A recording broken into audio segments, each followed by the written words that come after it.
Pasuma. Bẹ́ẹ̀ni. Mo ti ẹ̀gbọ́n nìkan mi mọ̀ bẹ́ẹ̀ ni wọ́n ní ọ̀yà Toyosi ló kọ́ nìyẹn fún èmi ní ọmọ kékeré kan tó ń ṣe kíní kan. Bẹ́ẹ̀ni. Ẹ̀kọ́. Orin yẹn ti pẹ́ gan-an, orin yẹn ti pẹ́ ìgbà tí mo wà University of Ibadan wọ́n kọ́ ni pé mo rọ́mọ kékeré kan tó ṣeré jágbàlagbà lọ. Wọ́n rí pé mo ní talent, mo serious. Orúkọ ọmọdé yìí mi ò ní sọ fẹ́yàn. Èmi lóye gbẹ̀gbẹ̀. Nígbà kan ẹ̀ lọ sí ìlú kan àwọn Fúlàní darandaran káwọn tún pè ní darandaran wọn náà kọlù yín wọ́n náà tàbọn mẹ́nìkan sẹ́yìn ni àbí dẹ́rẹ́bà wọn lẹ́nìkan kan kú. Mo lálàá pé mọ́jú yìí pé issue kan àwọn èèyàn bá wa jà jù wọ́n nìkan ló wá ṣo àyà gbangba sí wọn ẹ sọ fún jù wọ́n tó bá ti wà nídìí steering kó dẹ̀ pray pé kó má ṣe bẹ́ẹ̀ ìgbà yẹn à ń lọ ọ̀dọ̀ à ń fètè àmọ́ ọ̀dọ̀ ẹ̀ tí ìmúra lọ nígbà náà àkúrò ń bẹ̀ láti fẹ́ débẹ̀ lọ́kọ́ tí mo ṣáà gbọ́ nìyẹn mo ṣáà rí pé mọ́tò yẹn wọ̀gbọ́ ẹ̀ mọ́ ó wá dàbí Asra Road lójú mi mo ṣáà ń ṣe yálà tíf àbúrò mi àgbà wọn yẹn dẹ̀rẹ̀ àǹfààní mọ́tò yẹn wọ́n wọnú gbóòlù mọ́ báwọn Fúlàní yẹn ṣe ń bọ̀ mo rí wọn báyìí Fúlàní ni wọ́n ṣe ń bọ̀ ní wọ́n kàn face wa Yorùbá people we go kill you finish mo kàn rí pé yes eléyìí ń ṣe kéèsì ọlọ́pàá ojú wa ẹ̀ṣẹ̀ wàhálà kò táyì tó wà nínú gbé mi mọ́ bí tá a wà. mọ́tò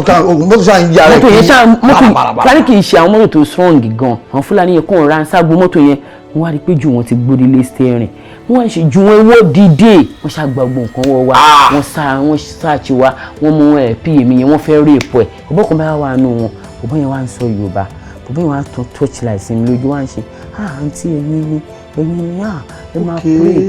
pray ó dá yín mọ̀ sọ nǹkan kó mo pọ́n bá yín sọ̀rọ̀ wọ́n máa pa everybody ni. ṣùgbọ́n oríṣiríṣi náà ń bọ́ ní ìṣẹ̀lẹ̀ kan tí ìṣẹ̀lẹ̀ ń bẹ̀ wọ́n ní ọgbọ̀lọ̀ pé wúrẹ́ wọ́n gbé lọ sílé ọba wọ́n bá fa wàhálà kí ló ṣẹlẹ̀ nígbà yẹn fún àwọn olóyìn náà fẹ́ mọ̀ ẹ dárúkọ ẹni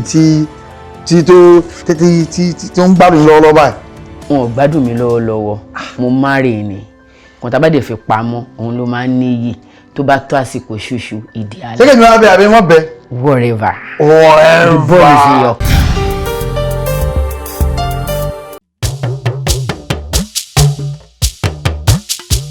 ètò ńlá ti dé ètò bàbá ètò Oyinmomo. ètò ńlá ti dé ètò bàbá ètò sẹ́ Oyinmomo. ẹ pè é kí n gbọ́ná Oyinmomo Oyinmomo Oyinmomo Oyinmomo. ẹ pè é kí n túbọ̀ Oyinmomo Oyinmomo Oyinmomo Oyinmomo. ẹ káàbọ̀ sí orí ètò máa ní Oyinmomo lẹ́tọ̀ ètò náà ní mẹ́wọ̀n láti iléeṣẹ́ AK Media Concepts Limited tí a ti ń ṣe bẹ̀bẹ̀ lónìí a ti sọ tẹ́lẹ̀ pé gbajúgbajà òṣèré tíátà náà ni àmútọ̀yìnwá ní ńlá nínú wọn ni o àbí ẹni tí ó ti lò bí 30 ọdún ó lé dáadáa nídìí iṣẹ́ kan ní ńlá ni ìyá wa Toyosi ọmọ Adesanya ẹ mọ̀ káàbọ̀. ṣé olókè mi lẹ́yìn òun ni ṣe bí mi ìyá rẹ̀ èmi mo bí ọ jẹ́wọ́ fún mi Yorùbá ní ṣẹ́ràn ó lẹ́ni tí mo ń jẹ́wọ́ fún bọ́rọ̀ ẹran ṣe jẹ́ ṣàlàyé fún mi ṣé lóòótọ́ ló gbé ẹ kú ilé o. ṣé ẹ kọ́ fún mi àbí olè ṣe ń bẹ̀ lórí gbogbo ẹ̀ náà lè ṣe. gbogbo ẹ ló dáa. ó mọ̀ tó jọ mẹ́ta. ọjọ́ kan pẹ̀lú. adúpẹ́ ojú tó rójú adúpẹ́ ẹ̀mí tó rẹ̀mí àbí ẹ̀kọ́ ni alhamdulilayi rabbil alamin ìyàwó káwọ ní ètò lọ káwọ lọ straight for 30 years tàbó lé àbẹ́mi ni mo bù bẹ́ẹ̀ ni ṣé bẹ́ẹ̀ náà ní ṣá tẹ́tí ń báṣẹ́ ibọ̀. bẹ́ẹ̀ náà ni bó ṣe jẹ́ ọgbọ́n ni. 30 years. bẹ́ẹ̀ ni. kí lẹ wá rò tẹ́bi àti iṣẹ́ tíátà tẹ́ á lò bí 30 ọdún tẹ́lẹ̀ ṣe ń lò lọ́nbẹ̀ kí ló sun dédé ibẹ̀ gan. bàbá ló ń ṣe dàbí ìyá àbẹ́kàn wò yín. nǹkan kan ò ṣe nínú àwọn òbí mi o àti kékeré ni mo ti ní passion fún entertainment so mo dẹ̀ ti plan pé èmi o tí n bá ti kàwé mi tán ọ láàrin ìgbà tí mo bá ń kàwé mi o actor ni màá jẹ́ mo máa kọrin máa ṣe theatre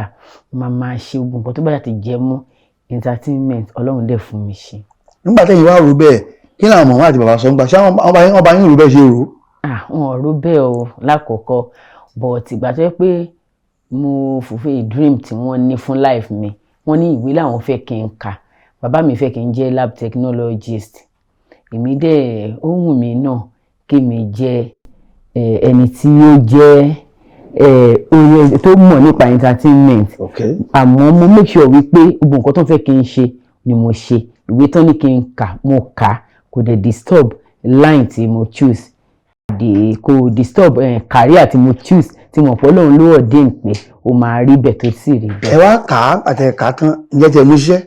àbẹ́ ti ìlú rárá. no láàrin ìgbà tí mo ń train náà ni mo ń lọ school o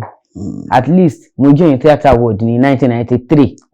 ní ọ̀dọ̀ àwọn ọ̀gá mi Ọláyínká kan ní Quadri Ògògó ọmọkúlódò ọ̀gá mi Abẹ́ láàrin ará òsàn láàrin yẹn náà mo ní admission sí polytechnic mo lọ poly àárín yẹn náà mo lọ university àti mo ṣe direct entry wọ university láàrin ìgbà yẹn náà mo ń kọ́ makeup lọ́dọ̀ ọ̀gá mi mọ́mì kan báyìí tán jẹ́ àwọn dóyẹn tán ti wà lamẹ́ríkà sí mọ́mì Kẹ́mi Àkànní ìgbà tán travel ní ọdún 1996 mo wá wà ní ọ̀dọ̀ àǹtí Salome Ìkẹ́túndé àwọn náà kọ́ mi ní makeup láàrin training yẹn náà láàrin ìwé tí mo ti lọ ṣe voice grooming ní ọ̀dọ̀ ọ̀gá wa Razak Ọláyíwọlá Òjòpá Agogo because gbogbo time tí mo ẹ̀jọ́ yẹn mo tíátà ti wá nígbà yẹn total theatre ni talent ni èèyàn fi ń jẹun it has to be brain and beauty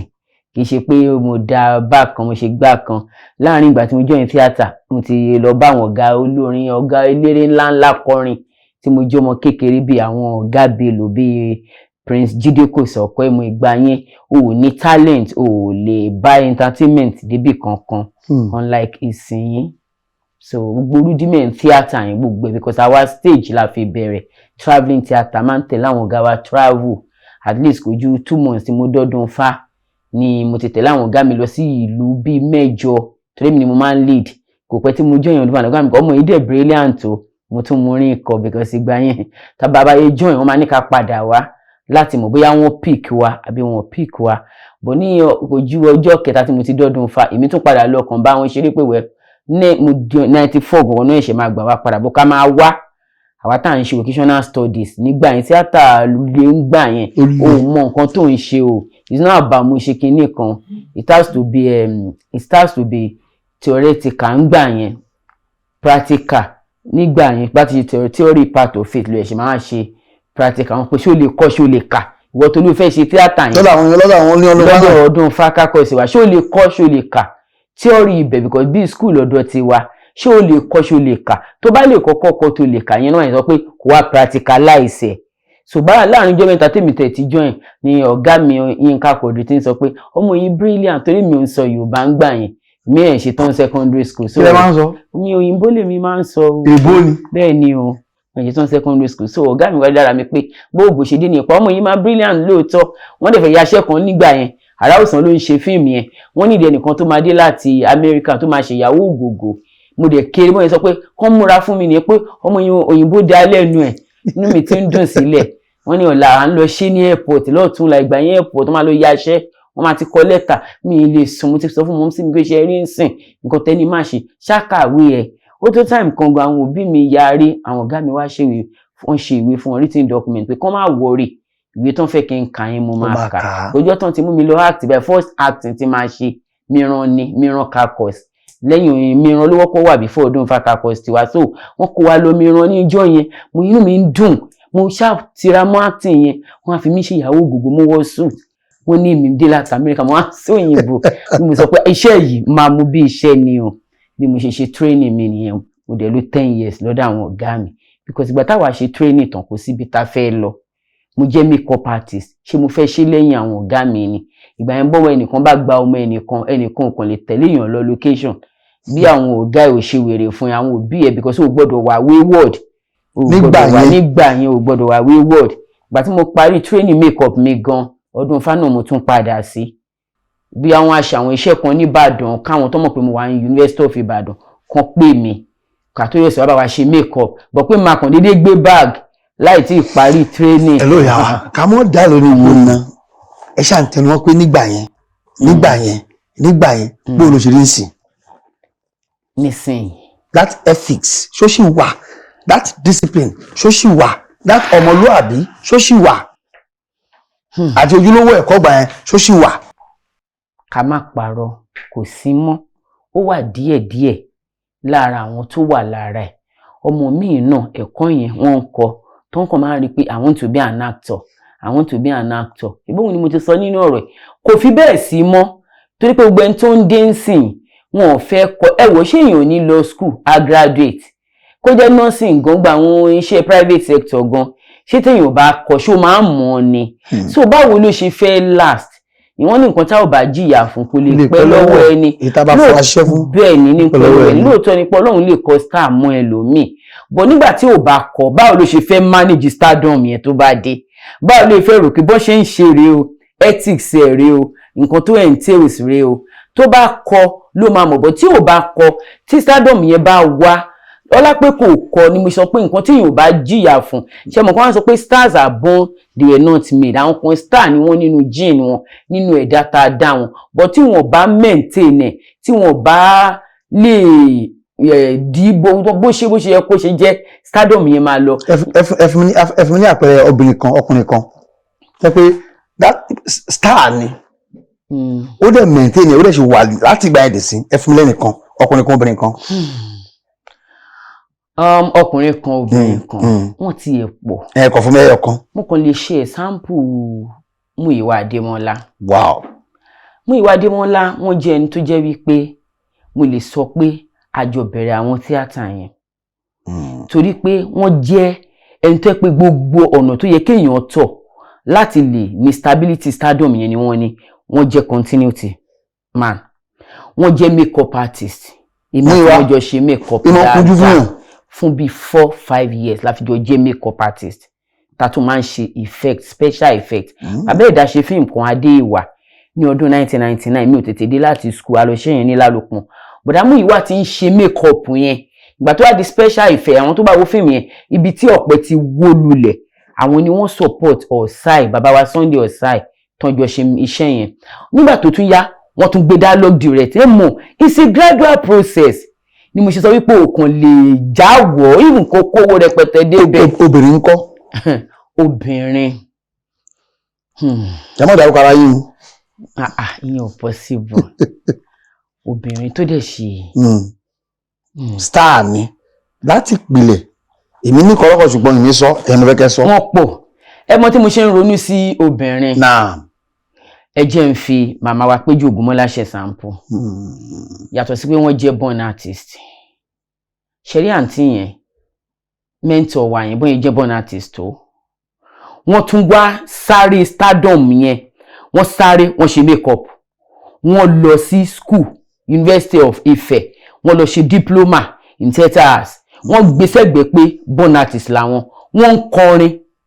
Wọ́n ń ṣe makeup yẹn. Màmá tí ó kọ́ àwa ní makeup nígbà yẹn Kẹ́mi Àkànní yẹn mo lè sọ pé mi ni last ọmọ lọ́dọ̀ wọn ẹwù gbàtún bá reverse 96 kí wọ́n sáré yàbàrà bọ́ sí ọ̀dọ̀ Ayọ̀mọ́gájì ẹ wo bí wọ́n ṣe bẹ̀rẹ̀ ẹ wo gbogbo nǹkan ẹ wo craft tí wọ́n ní tó pọ̀ gbogbo sórin ni makeup tún làwọn náà ẹni pé mo ń dárúkọ àwọn tó jẹ́ makeup artist àwọn tí mo rí wípé wọn ò bẹ̀rẹ̀ pé mo fẹ́ sáré di stardom bẹ́ẹ̀ yẹn wọ́n tọ̀jẹ̀ káàkiri bẹ́ẹ̀ ni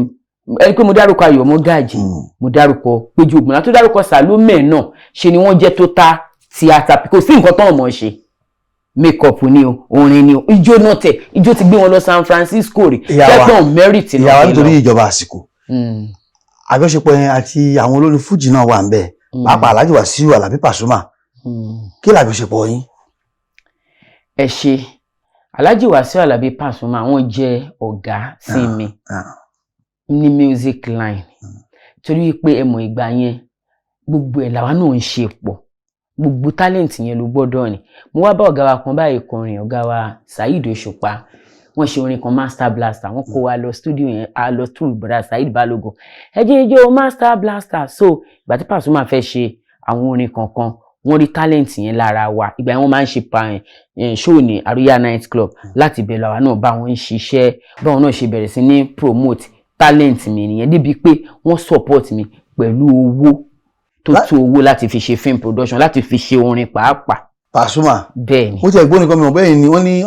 Toyosi ló kọ́ nìyẹn fún èmi ní ọmọ kékeré kan tó ń ṣe kíní kan. Bẹ́ẹ̀ni. Ẹ̀kọ́. Orin yẹn ti pẹ́ gan-an. Orin yẹn ti pẹ́ ìgbà tí mo wà University of Ibadan, wọ́n kọrin pé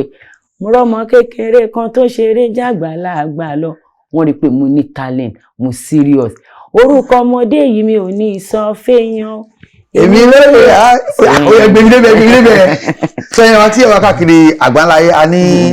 àmọ̀ mú àwọn tí wọ́n jẹ́ kànrìn, tí wọ́n jẹ́ gbòógì, tí wọ́n jẹ́ bàǹbà nídìí iṣẹ́ sinimá àmọ̀ mọ́ àtọ̀yìn wa. Òun náà ni ó dípá pa tí a fi mú arábìnrin wa dáadáa, ìyá mi dáadáa, Toyosi Adesanya wá síbí lónìí. Mo lérò pé ẹ̀ ń gbádùn wọn dáadáa. A sì ń bọ̀ ìyá wa. Nígbà tí ẹ ti bọ́ ẹbọ ní tíátà ṣe, ẹbọ lórí fújì náà ṣe dáadáa. Nígbà kan àkọ́rí pé àrí Toyosi Adesanya àrí lẹ́kọ̀ọ́ Oǹdó la ti ń gbúrú ẹ. Wọ́n ní ìgbéyàwó ni bó lọ̀rọ̀ ṣe jẹ́. Tí ọmọdé bá tó lọ́kọ máa ń lọ́kọ ni. Nǹkan tó dífá fún ìyẹn nìyẹn. A gbọ́dọ̀ sọ pé à ń follow career wa, à ń pursue career wa, ká má wà ní matrimony prospect tó jẹ́ wípé èèyàn máa lè sọ pé yes mo marry. So matrimonial home ló gbé yín lọ sí ọ̀hún. Ṣùgbọ́n oríṣiríṣi náà ń gbọ́ ní ìṣẹ̀lẹ̀ kan tí ìṣẹ̀lẹ̀ ń bẹ̀ wọ́n ní wọ́n bọ̀lọ̀ pé wúrẹ́ wọ́n gbé lọ sílé ọba wọ́n bá fa wàhálà. Kí ló ṣẹlẹ̀ nígbà yẹn fáwọn olóyìn wọn fẹ́ mọ̀?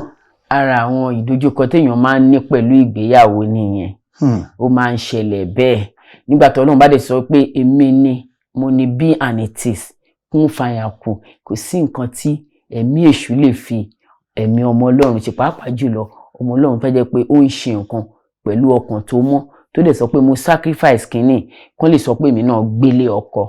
Tí rí ọ̀bá díẹ̀ work out mọ́ Ọlọ́run náà tó wá sọ pé o ti try. Àwọn tó wà ní surroundings gan sọ pé ọmọ ẹ̀ tó wọ́n ti lè gbé kudos pé tó wọ́n sọ pé ó wu obìnrin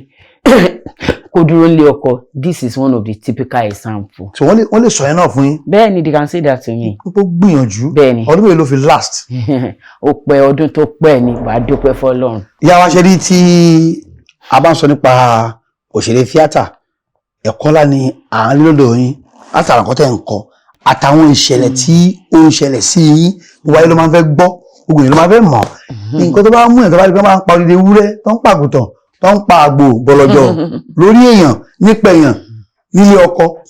yóò ní nǹkan tí ó fa sábàbí ìṣẹ̀lẹ̀ ká kàn fi kẹ́kọ̀ọ́ náà ni. Bẹ́ẹ̀ni. Ká fi kẹ́kọ̀ọ́ ni kí ló fà á. A dúpẹ́ fún Ọlọ́run nítorí pé nǹkan tó ṣẹlẹ̀ yẹn ni wípé tí obìnrin bá marry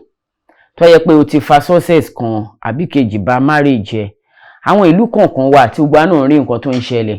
tó máa ti fi pé àwọn àṣeyọrí kan wà kò yé wọn tó máa try pé kan create enmity láàrin marriage yẹn.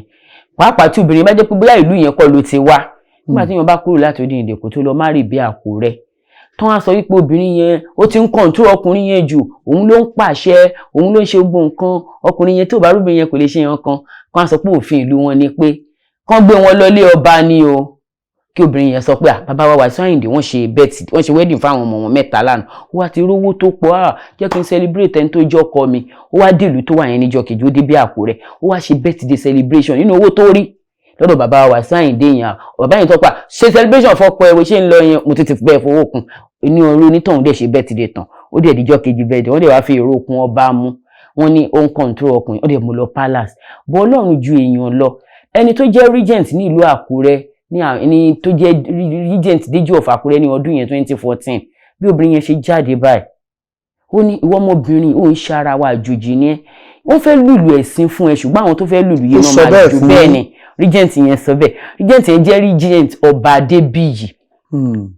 ní ọdún náà lọ́hùn 2014. wọn ò ní jó ìlú yìí torí pé èmi gan tó ń gbọ́rọ̀ wá bá ewúrẹ́ yẹn tó bá pa ní Àkúrẹ́ ẹni tó bá ṣe nǹkan tí ò dá bóyá wọ́n pọ́n ń ṣe báyìí fún marriage àbí wọ́n fẹ́ gbógun tì ẹ mọ̀ pé ó dẹ̀ máa ń le jù kí àwọn Ondo state àtàwọn Ògùn state ó máa historically wọn máa ń fi bẹ́ẹ̀ fẹ́ra wọn wọ́n wá ní kí obìnrin yẹn kó dá ewúrẹ́ yẹn kọjá ó dẹ̀ dá kọjá ló dá kọjá bọ̀. Obìnrin wo regent yẹn ara mi ni mò ń rí fáàsì regent yẹn ni dá kọjá ọmọbìnrin yìí ìlú ẹ̀sìn àwọn náà máa jó alihamudulilayi adúpẹ́ fún Ọlọ́run. Ara àwọn ìdojúkọ tóbìnrin máa ń rí nílé ọkọ nìyẹn àmọ́ tẹ̀mí bá ṣì wà ìrètí wà. Ẹ mọ̀ ṣe wọn àmọ̀ dúpẹ́. alihamudulilayi. Tí a bá ní ká tó wá wò nídìí iṣẹ́ tíátà tí ẹ̀ ń ṣe yìí ẹ nígbà kan Alhaji Wasiu Ayinde wọ́n kún yín wọ́n fún yín lówó pàpà kẹ́kẹ́ ṣe ní ìtẹ́wá fowó ṣe táwọn obìnrin náà fi kún àti gbogbo àti ìtẹ́gbà lọ mákẹ́tà fíìmù èlò ni Toyosi Adesanya ti ṣe. To my credit mo lè sọ pé fíìmù 6 láti 2022 tí mo ti ń produce kò mọ àwọn tí mo coordinate 2002 tí mo ti ń produce dáadáa àwọn tí mo coordinate fáwọn èèyàn náà pọ̀ débi pé ìgbà kan gan àwọn city people wọ́n ti fún mi ní award best coordinator pé mi ni máa ń coordinate film jù ìgbà tó ti Yorùbá movies náà tún fún mi torí mo máa ń coordinate production gan nígbà tí iṣẹ́ wa tí ò tí fẹ́ rí bó ṣe rí báyìí tí a tún ti bẹ̀rẹ̀ sinimá yìí náà a máa pò gbogbo ẹ̀pọ̀ mọ́ra wọn ni. wọ́n ní tí a bá ń wá story ẹnìkan ní ìdíṣẹ́ theatre wọ́n ní Toyosi Adesanya encyclopedia ni èyí tí àwọn Yorùbá ń pè ní ìmọ̀yágbóyájù kí ló mọ̀ ọ̀rọ̀ fún yín ní irú qualification báyìí pé kò sí story ẹ̀ tẹ́lẹ̀ mọ̀ Toyosi. kì í ṣe story everybody story àwọn tí èmi dé bá ní ọdún 1993 tí mo dé àwọn nǹkan tí mo ti mọ̀ láti ìgbà yẹn 30 years ago 31 years ago is a lot of years so mo ṣe lè sọ ìtàn àwọn tí mo lè sọ ìtàn ìmọ̀ mọ̀ pé mo lè sọ ìtàn àwọn nǹkan tó dẹ̀ máa ń bá ìtàn dé ńgbà míì ní tí ẹlòmíì tó wá fẹ́ kọjá ààyè ẹ̀ wọ́n tí ọmọdé bá kọyán alẹ́ àwọn àgbà fi tán balẹ̀ ẹlòmíì tó wá fẹ́ jí pé òun ti ga ju ẹgbẹ́ lọ àbò fẹ́ rude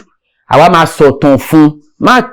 ẹni ẹwẹ́rẹ́ òwèrè má rude sẹ́ni báyìí ó bá wọn ni ó achieve ní industry kò indicate pé ó ti ju àwọn bàbá ẹ̀ lọ torí ọmọdé ò ní láṣọ títí kò social media ọ̀dẹ̀ lè sọ wá di ẹgbẹ́ ara wa kí á làwọn àgbààgbà máa fi tán balẹ̀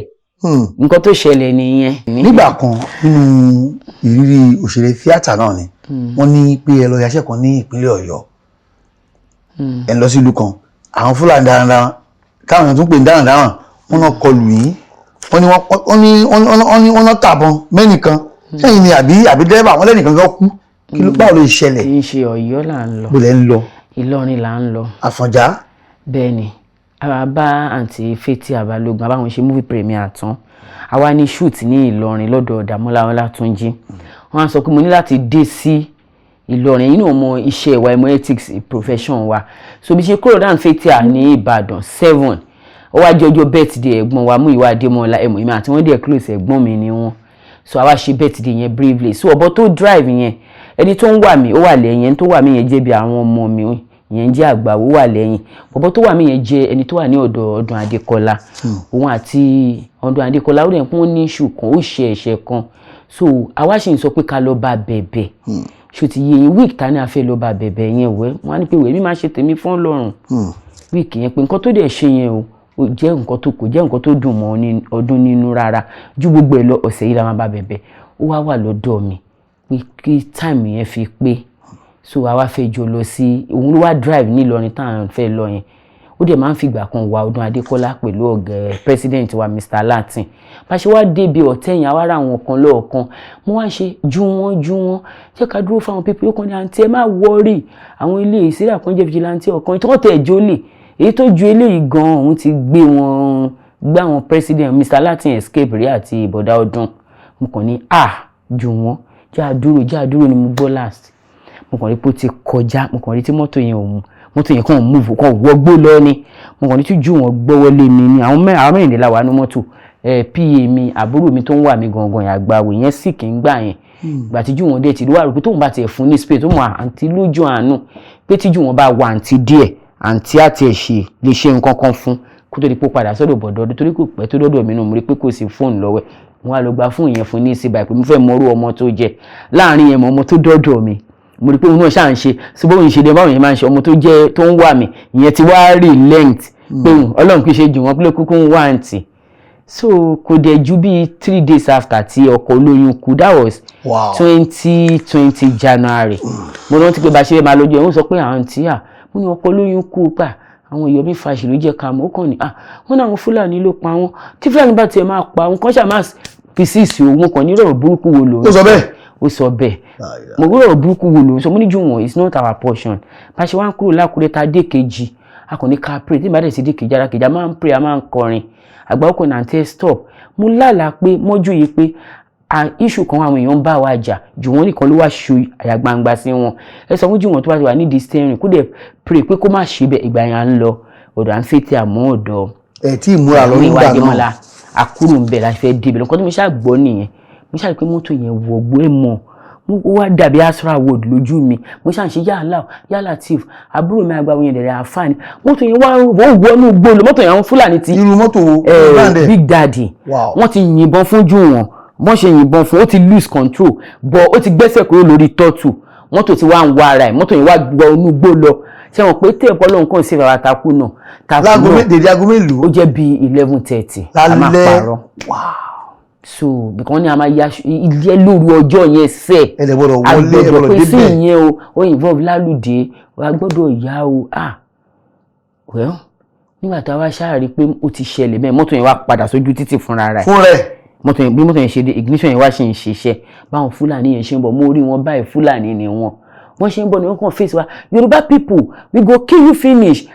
mo kàn rí pé yes eléyìí ń ṣe kéèsì ọlọ́pàá ojú wa ẹ̀ṣẹ̀ wàhálà kò táyì tó wà nínú gbé mi mọ́ bí tá a wà. mọ́tò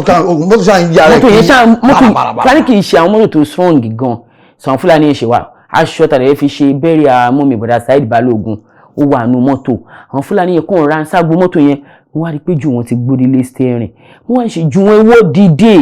ó dẹ̀ nǹkan ti mọ̀ pé ó ti kú wọn á fẹ́ sọ fún mi wọ́n ṣàgbà gbogbo nǹkan wọ́ wa wọ́n ṣáàṣì wa wọ́n mú pí èmi yẹn wọ́n fẹ́ rèèpù ẹ̀ ìyẹn sọ pé òun lóyún wọ́n fi ilẹ̀ ó tún ya wọ́n tún fẹ́ rèèpù ẹ̀ ó ní òun ṣe menses nígbà tó yá wọ́n gbé bọ́ sí mi wọ́n tún gbé you this woman come out your face ọlọ́run ṣáàṣì ìgbà tó yá wọ́n lò bí 2 hours àjókòó sílẹ̀ ẹlẹ́bàá nínú gbóǹbẹ̀ náà nínú ojú títì ọ̀tẹ̀ inú gbókọ́ express ọ̀tẹ̀ ni àbí olórin báyìí ní ròdù yẹn ni express yẹn àti súnmọ́ ẹyẹ nǹkan bẹ́ẹ̀ ni so láti bẹ̀ lọ wọ́n ṣàgbà gbogbo nǹkan wọ́n gba fóònù wa wọ́n gba gbójú ẹ̀rọ débi pé ọ̀bọ̀ kan bá wà nù wọn bọ̀bọ̀ yẹn wá ń sọ Yorùbá bọ̀bọ̀ yẹn wá tún torchlight sí mi lójú wá ń ṣe àǹtí ẹ̀yin ni ẹ máa pray ó dá yín mọ̀ sọ nǹkan kó mọ̀ pọ́n bá yín sọ̀rọ̀ wọ́n máa pa everybody ni ẹ ṣàjẹ́ ẹ máa pray àwọn ń pray wọ́n kàn lọ bá bọ̀bọ̀ yẹn pé wetin you dey tell her ó kàn lóun sọ fún pọ́n máa pa everybody wọ́n kàn ní better àwa àtàwọn àgbáwó ṣáà ti ń pray ọmọ mi yẹn ló ń jẹ́ àgbàwé Abdullahi lórúkọ ẹ̀ bọ̀ àfáà níṣà náà tí ẹ máa pray bákan ṣe pray. ẹ bọ̀ bọ́yá ìgbà yín pé èmi kí làwọn tún ṣe. ta ni yẹn. àwọn Fúlàní kí làwọn ṣe. wọ́n tún ń rọ̀bà àwọn gbogbo mọ́tò tó wá ń bọ̀ láti Ìbàdàn Ògbómọ̀ṣọ́ àwọn yẹn ti mọ àwọn tírélà náà wá ń rọ̀ tírélà míì sá padà dáwọ́ sí tírélà tó ń yìnbọn fún èèyàn ń gbé mọ́tò yẹn lọ pẹ̀lú ìbọn yẹn you can park bí yẹn ṣe park gbogbo ẹ̀ la rí báyìí ó ṣojú wa. ẹni sùúrù ohun tá a máa ń gbọ́ nípa ní àwọn Fúlàní pé AK-47 náà máa ń gbé káàkiri. nǹkan tó pọ̀ lọ́gbọ̀n nǹkan la rí lọ́wọ́ wọn a rí ìbọn a rí àdá ìbọn tó ń yìn ìbọn tó ń sáwọn pé ìbọn tó ń yìn fún jù wọ́n ní cartridge ni torí pé ní ìjọ́ kejì ìgbà tí ilẹ̀ ti mọ́ra táwọn ọlọ́pàá wa táwọn ọ̀dàwọn Látúnjí ti pọ̀ wọn ọlọ́pàá wa a rí ọpọlọ jù wọ́n báyìí nínú mọ́tò yẹn immediately tari ọpọlọ jù wọ́n báyìí mọ́tò yìí kan náà àwọn àgbẹ̀ mọ́tò yẹn lọ police station àwa rí gbogbo àwọn kinní tó ń lò yẹn cartridge because wíìgì wà lórí mi wíìgì yẹn a rí gbogbo ẹ̀jẹ̀ lára rẹ̀ because ẹgbẹ́ mi náà ti yìnbọn bọ́ yẹn ní ìbọn a rí gbogbo nǹkan wá rí pé kinní tó ń lò nǹkan jábọ́ lára wọn kinní yẹn la mú dé ọ̀tẹ̀ police station yẹn so bí àwọn tampan tó ń wà ní state yẹn pẹ̀lú president wa Mr. Latin àwọn èèyàn ṣàdúró àwọn àgbààgbà industry àwọn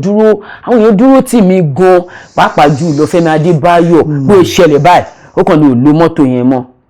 gbé sọ pé kàn kọ́kọ́ gbé mọ́tò yẹn kàn filẹ̀ mi ní mo lè lo tí mo rọ́pọ̀ mo fojú ara mi báyìí mo ilé ìtọ́ ọkọ̀ dàmú lámìnà Toyosi ẹ wo ọpọlọ jù wọ́n ti wá heavy ó ti tóbi gan aṣáájú ni wọ́n track àwọn fún yẹn wọ́n náà ti pa àwọn Fúlàní yẹn àwọn ọ̀tẹ̀ police station sọ pé same spot àwa rí pé ibi tí wọ́n gbé ọ̀rọ̀ yẹn lọ ní Ìlọrin squad kan tó ń gbé lọ tó ń fẹ́ fi track phone IPO tó wà mẹ́bẹ́yà DPO ó ṣàṣọ pé same spot yẹn náà ti pa ìyàwó òun about 4 years ago àdẹ̀ṣe gbogbo tó yẹ ká ṣe pẹ̀lú jù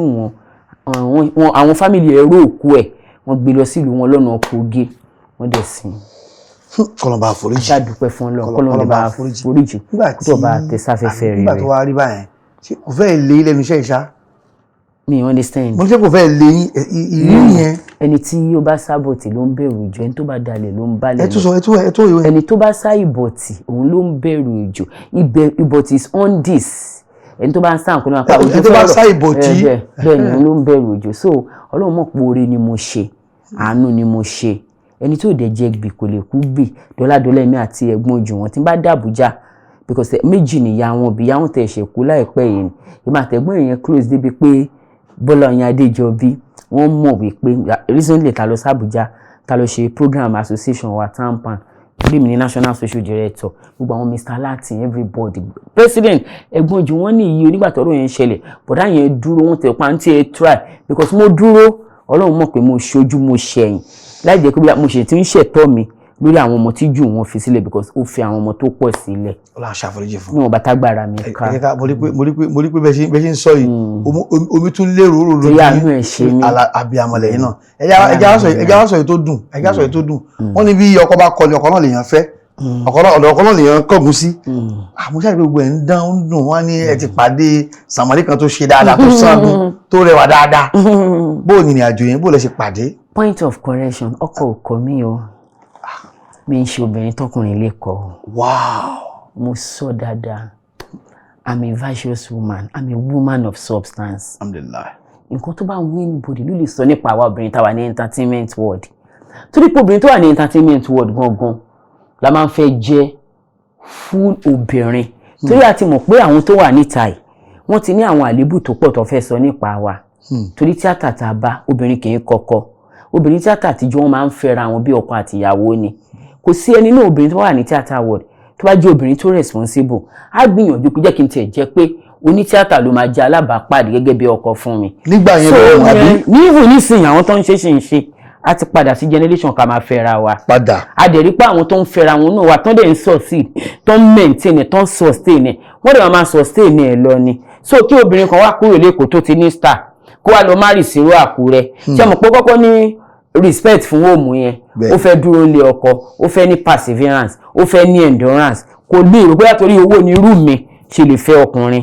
torí mo ní ọwọ́ mi tí mo fi ń ṣiṣẹ́ tó bá tún yí sí tíátà mi màá tún fi education tí mo ṣe gan tí mo tún kà màá tún fi ṣiṣẹ́ mo ń ṣiṣẹ́ lójú méjì so ẹni tó fẹ́ fẹ́ mi gan mi ń ṣe liability sẹ́ni tó bá sọ mí nù ó sọ nǹkan nù. Ó sọ nǹkan nù. Èmi sọ pé mi sọ bẹ́ẹ̀ o sẹ́ni tó bá rí mi he ó tún rí nǹkan he so tí mo wá decide yìí pé bóyá òun tí mo wà tí mo suffer fún tí mo jìyà fún tí mo ṣe court marriage tí bá rí pé àwọn kankan fẹ́ jẹ́ kí òun yẹn dàrú mo lè quit kò sẹ́ni tó lé mi àwọn tèmi ní dọ́sọ̀ àwọn tó ń jẹ́ prayer warrior mi àwọn ìyá mi àwọn ẹ̀gbọ́n mi kọ́ máa gbọ́ bí mo ṣe ń sọ yẹn lọ́kùnrin lóbìnrin torí marriage mi àwọn èèyàn bá mi dúró tì ní wọ́n mọ̀ pé mi ń ṣe obìnrin ṣe yìí ṣe tí n bá dúró lójú kan bẹ́ẹ̀ nàdá mi máa ń ní mi ìdẹ́ ń ṣe bọ́kùnrin ò gbé lẹ̀ mi ìjẹun ẹgbàá bó ṣe ń lọ ọmọ ṣiṣẹ́ ni mi so tí n bá sọ pé yes mi ìfẹ́ kú kó àìtọ́jọ́ mi ìfẹ́ torí material things kí n lọ kú nǹkan tẹ́nibọ̀dì àti ẹni obìnrin advice ni tí wà tọkùnrin bá build up pọ̀ tó bá rí pé ó ti fẹ́ máa bá ọ lọ́jọ́ dé o ti ń wo ikú tí ń kanlẹ̀kùn yágò ẹ̀ ṣe gàyà kó ń bẹ́ẹ̀ tó struggle ọlọ́run wá wo ọlá bó ṣe jẹ́ àfẹ́pọ̀ ò bá jẹ́ bẹ́ẹ̀ o ọlọ́run ń fèèyàn tiẹ̀ náà sílẹ̀ á wá gbé better lot á gbé pàdé ẹ̀ àti látàdé àwọn tó san nǹkan nù á mọ̀ pé wọ́n san nǹkan nù ẹni tó wá rí ẹ yìí á wá òde jealously á guide ẹ pé a cow does not know the value of his tail not until it is cut off. ìbúlẹ̀ sọ ẹ sọ ní Yorùbá nígbà tí ó wá rí báyìí mo rí pé tìdùn lè fi sọ tayọ̀ lè fi sọ èmi mọ̀ ṣùgbọ́n àwọn tó ń wò wákàtí àgbára ẹjẹ́ kan mọ̀ ẹ̀dá ọkọ̀ yẹn tí ó ń gbádùn lọ́wọ́lọ́wọ́ báyìí. Wọn ò gbádùn mi lọ́wọ́lọ́wọ́ mo marry ni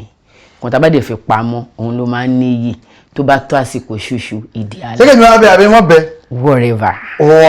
ball is in your court. Whatever. So ẹja ìjọ bẹ ọba aláwòrán àbí pé Ọlọ́run tí ó kọ́ yín pọ̀ àṣà ìtọ́ni kò ní dà yín rú kò sì ní túká. Láti iléeṣẹ́ AK Media Concepts Limited ní tí a ti ń dábẹ́rẹ́ tí a ti ń rọ̀bí òwe pẹ̀lú àjọṣepọ̀ iléeṣẹ́ Aspira Nigeria Limited àwọn náà ni wọ́n ṣe ọṣẹ Viva àti báwọ̀tọ̀ ọ̀rọ̀ ní kí ẹ mọ̀ fi wẹ̀ oníkàgbé fún yín o. Thank you very much yóò wá pọ̀ jù àwọn iléeṣẹ́ tí wọ́n dárúkọ yìí ẹ ṣe ẹ̀kọ́ ànáwọ́ sí o Oyinmomo culture entertainment and lifestyle àti ń gbúrò yín a máa túbọ̀ máa gbúrò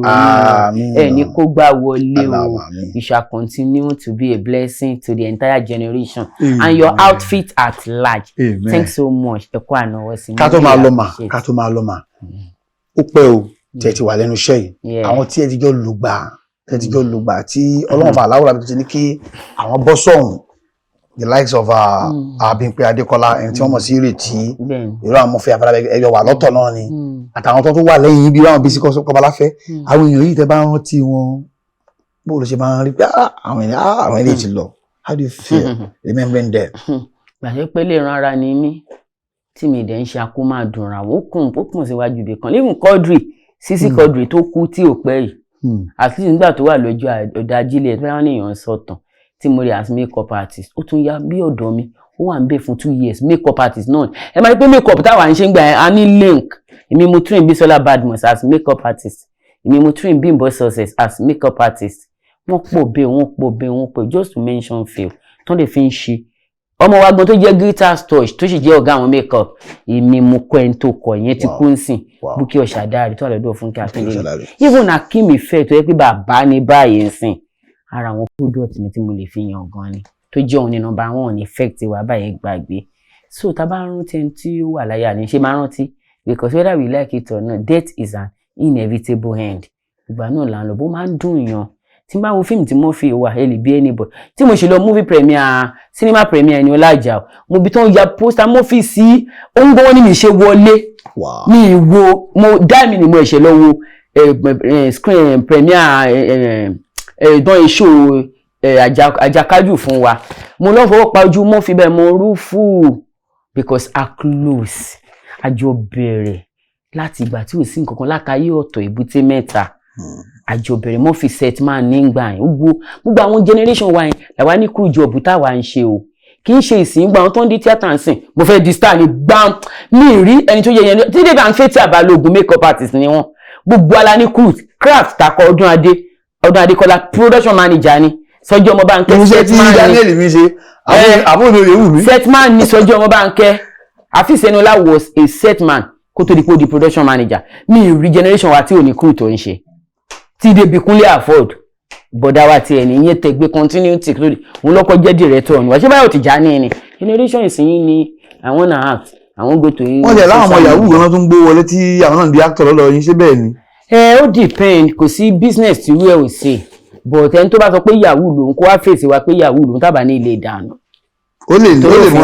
lè máa sọ ní sáńgà bẹ́ẹ̀ ẹ̀wọ̀n pẹ́ náà wọ́n máa ń jam talk ní sáńgà wọ́n máa sọ oríṣiríṣi ọ̀rọ̀ ẹni tó wà ń pòun tó gbangba sùn lọ kó jáde báyìí kò ní yahoo lò. ọmọ Toyosi Adesanya. Mr. Kazeem. mo gbádùn yín gan-an. Thank you. àwọn èèyàn tó ń wò yín káàkiri àwọn náà gbádùn yín o ẹ wá promise àyàn pé ẹ tún padà bọ̀ láìpẹ́. torí àlè sọ fún yín tán o àbá ṣáà tó lóyún láì. àbáyé máa ń ṣe yàn án lè sọ̀rọ̀ èmi àti yín tán oyin mọ́mọ́ mo ṣe ń padà bọ̀ program wa ni o àjọ máa ṣe ni AK Media àti gbogbo àwọn entire crew tó wà ń bí báyìí. àwọn tẹ́rì ayébọ̀ justice ìwòsàn Ayọ̀bámi àwọn Tàfíkì olórúkọ mi. tó oníyan Tàfíkà lẹ́yìn jáde. bẹ́ẹ̀ni àti Dani oníwàhálà àti director wa mi àti brother mi tó ṣe dírẹ́dì. tó oníyan ṣe o ọlọ́kà ṣe ọlọ́bẹ̀ náà ṣe ẹ̀yin tí ẹ bá débi tí àwọn wákàkiri àgbáláyé ẹ mọ̀ ṣeun ẹ kú àìbínú. Adéròmú Kazeem ní orúkọ tèmi o ọmọ àjàlá ẹni ọmọ àjàlá ọ̀sọ̀ ọmọ ajíkànjẹ Adéròmú ọmọ Adéníyì lọ́jà àtòkò ní sàárẹ̀ ni o sàárẹ̀ Olúpàkó sàárẹ̀ mi ọ̀wọ́n ó dàbọ̀.